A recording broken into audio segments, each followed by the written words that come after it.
Welcome to another edition of Great Health, Abundant Happiness, and Outrageous Love. Mwah. I got a napkin here. Karen, I know napkins aren't really your thing. I love napkins. It's an inside joke.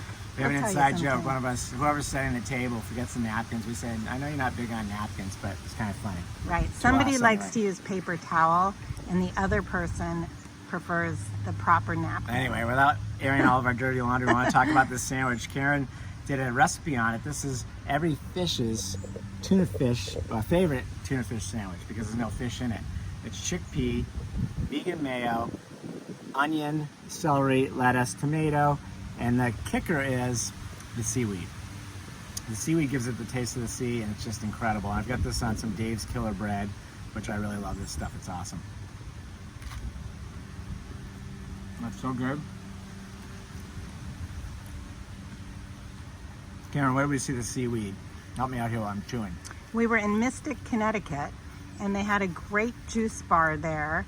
And on the menu, they had a bunch of vegan sandwiches, and one of them was the chickpea sandwich with the seaweed. So that was where we garnered the Right. idea. It's so great, and you get all your proteins from chickpeas. I think you said in the package it's like 8 grams of protein in a package. Per serving, I think Oh, per there's serving. 24 in a 16-ounce box of chickpeas. Well, there you go. And anybody, you guys out there eating vegan or looking at it, you can get proteins from all foods, as you know, even lettuce and whatnot. But there's not a lot of protein, but chickpeas, there's quite a lot of protein in that.